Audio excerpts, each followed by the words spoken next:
And think of it if you never have kids, right? You could have so many caviar-filled belly buttons to just slurp out of. So this time around, I was thinking I should cover some history stuff that I'm interested in. And since, yeah, it's my channel, I can do whatever I want with it, I decided, oh, I should cover some, like, folk songs that I'm into. And especially, like, workers' rights ones and all that, since we don't really hear a whole lot of them, and most of them are written with the inability to properly sing in mind, which is helpful because I'm not really one. Here's the thing, right? I like the idea of karaoke. I just haven't had the time and opportunities to do karaoke with my friends and such. So today, starting with, I'm going to be covering Solidarity Forever, which was written by Ralph Chaplin in 1915, and he was a member of the Industrial Workers of the World. Yeah, the slang term for them being the Wobblies, and it's been covered by a whole bunch of people. A few of let's see, Utah Phillips did one. There's an Irish dude on YouTube and such called Seth Staten Watkins. He does a pretty good cover. He also did his own. He wrote his own workers' rights song. The Mountain Goats did a pretty good cover of it. It's faster paced. The tune of the song is generally you're supposed to sing it to the tune of John Brown's Body, which if you're familiar with the Battle Hymn of the Republic, that uses all the same tune as John Brown's Body. So it's sung to the same tune. Hopefully, I can sing in tune. I don't know if I can. Tom Morello and the Night Watchman. I believe Tom Morello wasn't he like the guitarist for who was he in? What was he in? Rage Against the Machine. That's it. There we go. I saw his face. I recognize that guy. Yeah, those are the big ones. Well, anyway, I should probably get to singing. Well, the song only takes like 3 minutes, so I should probably talk about something else in the meantime. Let's see. No, I'll probably. You know what I'll do is I'll probably sing it, and then we can go over the. I can go over the lyrics afterwards, talking about it piece by piece. So I have on my notes in front of me. When the Union's inspiration through the workers' blood shall run, there can be no power greater anywhere beneath the sun. Yet what force on earth is weaker than the feeble strength of one? But the Union makes us strong. Solidarity forever, solidarity forever, solidarity forever, for the Union makes us strong. Is there aught we hold in common with the greedy parasite who would lash us into serfdom and would crush us with his might? Is there anything left us? Is there anything left to us but to organize and fight? For the Union makes us strong. Solidarity forever, solidarity forever, solidarity forever. For the Union makes us strong. It is we who plowed the prairies, built the cities where they trade, dug the mines and built the workshops, endless miles of railroad laid. Now, now we stand outcast and starving amidst the wonders we made, but the Union makes us strong. Solidarity forever, solidarity forever, solidarity forever, for the Union makes us strong. All the world that's owned by idle drones is ours and ours alone. We have laid the white foundations, built it skyward stone by stone. It is ours, not the slave in, but the master and to own, while the Union makes us strong. Solidarity forever, solidarity forever, solidarity forever, for the Union makes us strong. They have taken untold millions that they've never toiled to earn, but without our brain and muscle, not a single wheel can turn. We can break their haughty power, gain our freedom when we learn that the Union makes us strong. Solidarity forever, solidarity forever, solidarity forever, for the Union makes us strong. In our hands is placed a power greater than their hoarded gold, greater than the might of armies multiplied 1,000-fold. We can bring to birth a new world with from the ashes of the old, for the Union makes us strong. Right. So between my speech impediment and some other minor issues, I mean, it could have turned out worse. I You might be wondering, did I only do one take? The answer is yes. I got insanely thirsty. Hopefully over the I'll do a few of these and over time hopefully with I get some experience singing, I'll become less dry and more moist so that the future singing will turn out better. But for now, listen, we're going to start with that. Anyway, I'm going to go over the lyrics now. All right. So, first, what are they called? I don't know. I don't know how songs work. Oh, let me. Oh, what is it called? The Not the chorus. It's not. What is it? Oh, not the stanza. Verse? Is it verse? It is in fact called a verse. I got it. Listen, we're fine. Everything's good. All right. First verse. When the union's inspiration through the workers' blood shall run, there can be no power greater anywhere beneath the sun. Yet what force on earth is weaker than the feeble strength of one, but the union makes us strong. All right, so what does this mean? All right, so a union, a workers' union, is an organization designed to help ensure the rights and benefits, as well as other things for workers, people that earn a living through their labor. This first verse is about how, as individuals, we are weak, but through working together through a union, we are capable of far greater things. If you're not, if you, let's see, if you don't know much about unions and the like, so basically, instead of one worker complaining, right, it'll be 100 workers complaining, and they might send a representative. And it's much easier to get your needs met when you are able to do things like going on strike and the like. An organized strike is far more effective than basically anything else in terms of getting better pay and better hours and all that. We only have the 40-hour work week, minimum wage, the prevention of sending children into the mines because of things like strikes and other such things that I might not be able to see on YouTube without having the video diddly darn diddled by the straight up. I don't. There's. Let's just say that going on march isn't the only thing you can do to show your displeasure towards your bosses, and things could lead to the loss of human lives through the Air Force being called in. Just a little, just some little fun history facts for you. Anyway, on to the chorus. Catchy, easy. I only scroll up to reread it because the last bit, I was worried I would forget about the "For the Union makes us strong" part. The solidarity forever 3 times in a row. That's easy to remember. So let's see. Second verse. Is there aught we hold in common with the greedy parasite, who would lash us into serfdom and would crush us with his might? Is there anything left us? Is there anything left to us but to organize and fight? For the union makes us strong. So here we go into the divisions of class between those that work for a living and those that just sort of sit on their ass and get paid for owning a business. They don't even necessarily have to run it, right? Chances are, if you're listening to this, you've worked a job in which you've had managers, and the owner kind of just doesn't do anything, and then the managers try to run it, and then eventually the owner just sort of runs the business into the ground. Hence why I don't currently have a day job anyway. So that's what the second verse is about, and about how if left to their own devices, bosses would in fact treat us as slaves. I mean, the existence of slavery pretty much shows that if those in positions of power are capable of just having slaves, they will in fact just have slaves. Like your average billionaire would totally have slaves. Like it's insane to think that they wouldn't.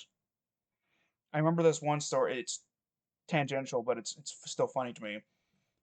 Uh, there was a there was a tour. of a slave plantation or something, and they were showing off the costs of slaves back then, and they converted the money back then to money now, and there was some, of course, there was some middle-aged white woman, an unaccompanied white woman, who was appalled at the notion of having to spend $30,000 for a human being, not because of the human rights violations, but because $30,000 is simply too much money to spend on a human being. Like, surely, man. Anyway, then the chorus pops up again. The third verse. It is we who plowed the prairies, built the cities where they trade, dug the mines and built the workshops, endless miles of railroad laid. Now we stand outcast and starving midst the wonders we have made, but the Union makes us strong. So with this, it brings up that the working class are the ones who have plowed the prairies, they have built the cities, they have dug the mines, they have built the workshops, and they have laid down so many miles of railroad that I'm pretty sure that people that own the railroads nowadays don't know how many miles there are, like off the top of their heads. That's it's the number is so sheer that they would not have to. It's sort of like asking the owner of say a sports team how many members are on the sports team. Chances are they don't know. Third part of it. Now we stand outcast and starving. It's the wonders we have made. So that part, right? So the working class, right, built all these things, make civilization function, and yet starvation, and homelessness are prevalent throughout basically every American city and beyond America. I'm talking from the viewpoint of an American, and so it's bringing up the unfairness of the fact that we as a society, we as a civilization, are fully capable of feeding, clothing, and housing every single human being within our borders. And yet, because of those that own these workshops, that own the railroads, that own the buildings that make up the city, that own the farmlands, we cannot. So that's what that's discussing. And through the union, you'd be able to have better pay, better rights. Papa John's. Oh, I could do an entire video on that sack of shit. Anyway, next one. Man, I thought that this would only. Oh man, I'm almost like 15. Okay, man, I gotta go faster. All the world that's owned by idle drones is ours and ours alone. We have laid the wide foundations, built it skyward, stone by stone. It is ours, not to slave in, but to master and to own, while the Union makes us strong. So there is a change here, right? Each verse tries to have the ending, the Union makes us strong, but it's slightly different. So first one was but the Union makes us strong, then for the Union makes us strong, then but again. This one says while. I like to interpret the while as we can now rest on our laurels of establishing civilization, right? We built everything stone by stone upwards. Everything's set up, and yet there are those that can just sit back and not work. People that because they were born into wealth, they're able to just never work a day in their lives and just sit in some office or hell even they don't have to be in an office they can call into the office and be like, hey, I'm on my yacht, how is business doing, while there's thousands of people working under them that'll never get to experience the joys of slurping caviar out of a stripper's belly button. I forgot the word for belly button. It's out of a stripper's belly button. Well, man, I there's not much else I can say without you two being angry about where I was gonna go with that. Anyway, yeah, that's the the. Oh, It's absurd, really, when you think about it. So anyway, it's about owning.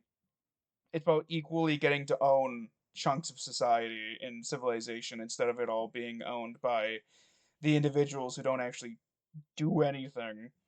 Next verse. They have taken untold millions that they have never toiled to earn, but without our brain and muscle, not a single wheel can turn.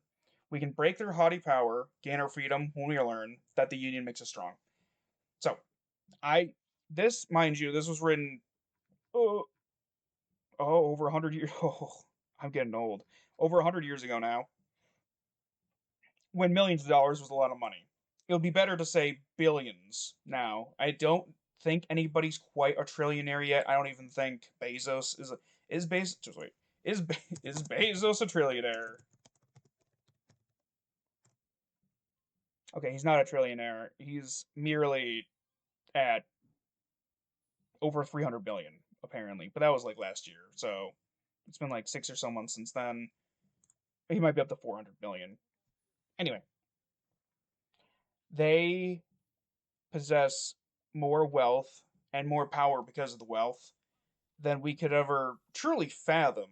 I mean, the if you let's take $1 billion, right, and say you give somebody $1,000 a day. Let's see. That's pain. That's not my calculator.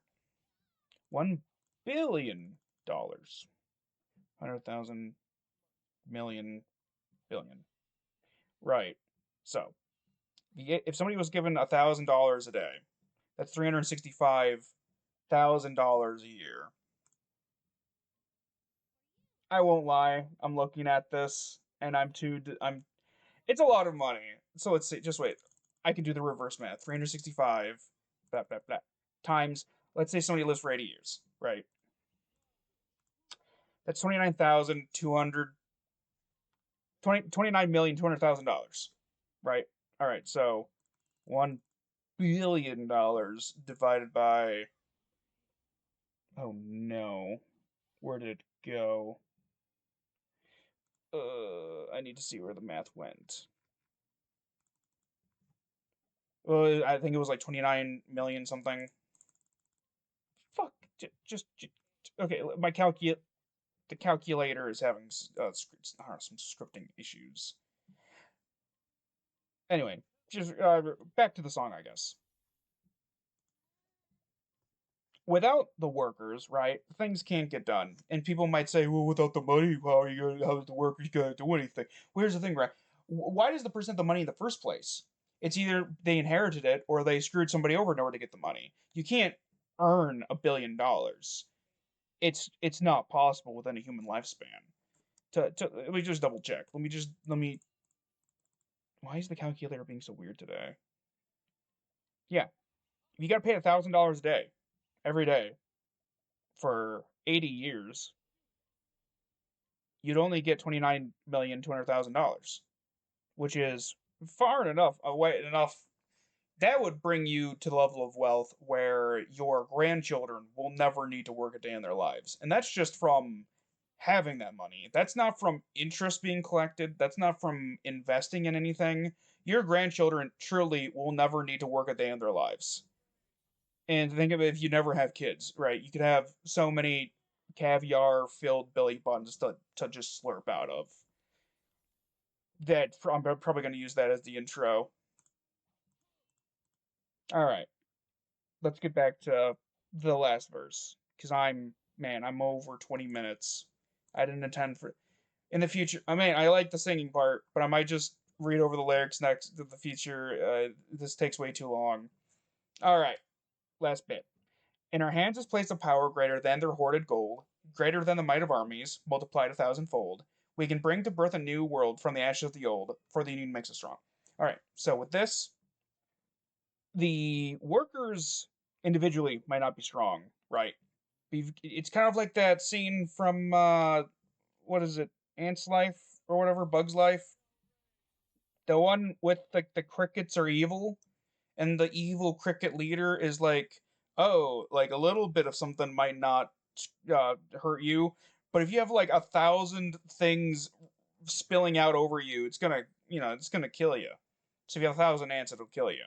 If you have 1,000 workers going up against their boss, uh, the workers can find a way to make their lives better. And the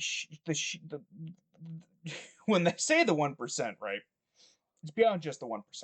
Yeah, because being in the 1% is, I believe, what, like 20 million. So the whole, if they get $1,000 a day every day until you die, sort of a person who is paled in comparison by the likes of a person with a singular $1 billion, right? Because that's extrapolating that money out. That is about 30 times as much money. So I don't want to do the math. The math is there's so much math involved in this.